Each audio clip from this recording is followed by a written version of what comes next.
Now we will install Z, an open source code editor. So you search for Zen open source.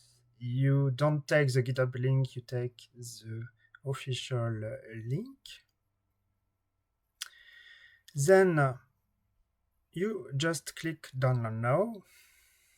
You keep the stable version and you select whether you're on macOS or Windows. You click download now.